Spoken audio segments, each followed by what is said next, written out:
went to a funeral last week, Wednesday the 22nd of October 2025. Wasn't particularly close to the guy. He was 67 when he passed. He was the manager of the poultry division in a business I went to work for when I started, and he was a long-term employee. Funerals often help you reflect on life and your position in life. Two things came out of this particular funeral. So this guy was treated really poorly after 25 years of dedication to this business. The CEO came on board in 2008, and the guy that eventually took his place, who I might add attended the funeral, that was something special. The guy that knifed him attended the funeral. So the HR manager was very public and very open in her acknowledgement of the fact that the guy that did the knifing in this particular case, as time went on and he established a foothold, I think there was 7 divisions and 7 managers, but she was very open in the fact that in saying that if he didn't want you there, this guy, that you wouldn't be there. I found him a pretty poor player in actual fact, and to even have to be talking about the need to play politics in any business, fairly sad, but it's a way of life, unfortunately. I would assume that I did appear on his list, but in all honesty, he was a pretty poor player, and if you're going to get into the politics and the lobbying, you've got to be really good, and he wasn't. The HR manager, in her acknowledgement of those things, just continued to pour petrol on an already poisonous fire. The place was toxic beyond comprehension, and an interesting setup of divisions, and this will all unfold for anyone that wants to get involved in what's a pretty wild story. The start of it is already up in the abuse and stuff that I suffered prior to going broke. I promise I will get back to the going broke part shortly. The guy that replaced him saw an opportunity,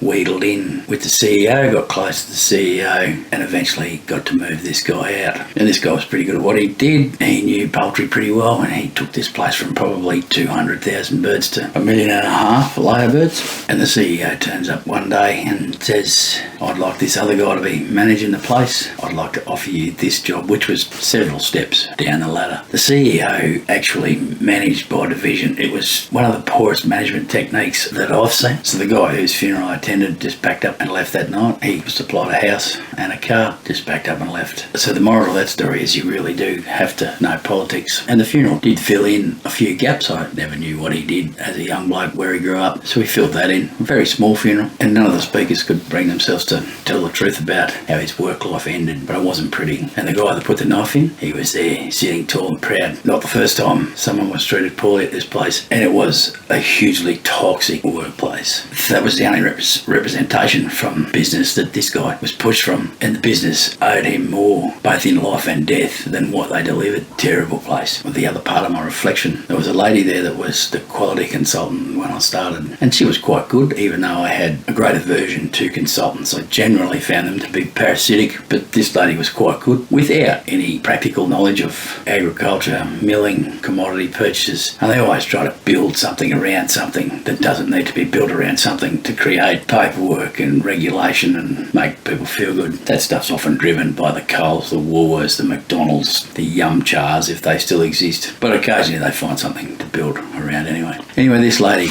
loved Melbourne, and her husband was, I think he had some sort of degenerative disease, and she had some clear plans that posed his death, and I assume that all this had been discussed. She was going to buy an apartment in Melbourne and move to Melbourne. And anyway, I saw her there. I moved on over, sat down beside her and called her by name and said, "Hello, how are you?" And she turned around and smiled nicely at me, but it was the same smile she always had, and she just kept looking at me and didn't reply. And she'd be somewhere between 70 and 75, I suppose. And after a moment of awkward silence, I said, "You don't remember me, do you?" And I told her my first name, and she said, "You'll have to tell me your full name." So I told her my full name, where we'd worked together, and there was just nothing. And I looked slightly to my left. I realised then that the lady mouthing dementia beside her must have been her carer. And you get to thinking, all those plans she had just up in a bomb of dementia. It'd be only 5 years since I had seen this lady. She got iced by the same CEO, supposedly to save $200,000 a year. Those savings were never quantified. A couple of years before I left, and I've been gone for 3 years. So in 5 years, she's gone from seemingly lucid and normal to just nothing being there. And she was really good friends with the guy in the box and his wife. And there's a pretty clear message there. You don't know when these debilitating things are coming. And even though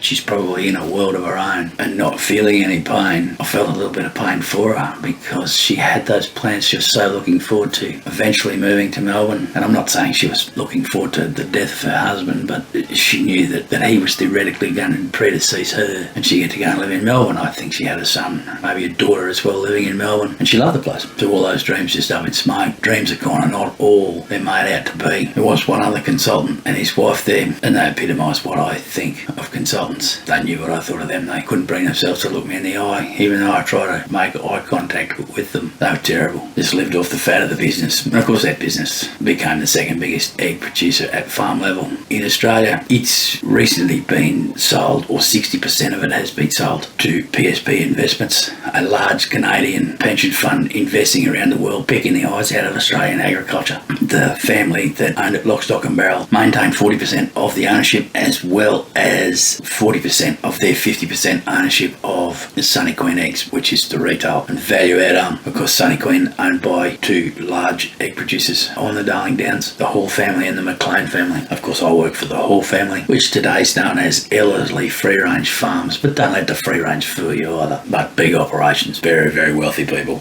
So anything that's branded Sunny Queen that you buy, some of that money is heading off to pay the pensions of our Canadian brothers and sisters, and that should warm the cockles of your heart. You really do need to know how to play politics in some of these businesses, and some people just don't. And as my story of life unfolds, there's one particular guy that came on highly qualified, highly accredited, and would have been really good at what he did, but the political groundswell beneath him had him sacked unceremoniously inside a year. And my own story is one of politics as well, and it's a multi-video story where in the end, because they didn't want me to go and I didn't want to stay, the head honchos, the COO, the CEO and the managing director declared me to have mental health problems and sent that email to 300 employees with email addresses. Thought it was funny at the time, not so funny anymore. Now, in reality, I should be taking them to court, but there's one reason that I can't. Well, I could, but jeopardise a whole raft of other things. So I just got to sit back and take it. I figured 3 years is enough time to tell the story, or start telling the story of a toxic workplace. But I've got to go broke first in the storytelling, and I will get back to that soon. In my particular case, I did play politics really well, and you had to. I wouldn't have survived a year if I didn't. But with another set of management changes, the politics just kept coming at me from that many sides. I didn't have time to perform the functions that I was employed to perform. So time to go.